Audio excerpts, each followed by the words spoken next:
ce qu'on a voulu comprendre, c'est comment est-ce que les parents sont inclus dans le travail de réseau autour d'un adolescent en crise suicidaire.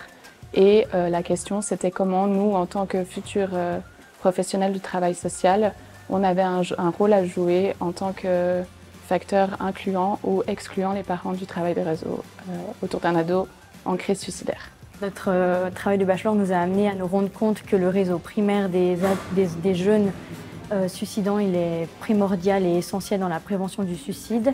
Donc ça va être amené par la mission institutionnelle ou le cadre légal qui va favoriser ce point-là.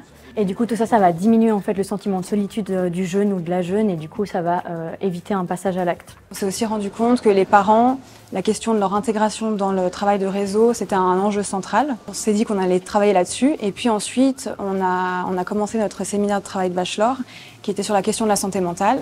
Et on a eu un article de Castelli-Dransart et Guéry qui abordait la question du fait que le suicide n'était pas très présent dans les recherches. Et c'est ce qui fait qu'on a voulu s'intéresser au travail de réseau, à la santé mentale et à la question du suicide. À la suite de nos recherches, on s'est rendu compte que la problématique de la crise suicidaire en Suisse, elle était très présente, mais paradoxalement assez peu documentée. Au moment de notre recherche, on s'est rendu compte que les dernières statistiques sur le sujet dataient de 2002 et que la tranche d'âge de l'adolescent était un petit peu noyée dans le reste des statistiques. On s'est aussi rendu compte qu'il y a un manque de formation assez fort d'un point de vue tertiaire sur la thématique du suicide. Du coup, ça va amener les professionnels du travail social à utiliser des postures d'empathie et d'écoute pour un peu inclure les parents dans le travail de réseau.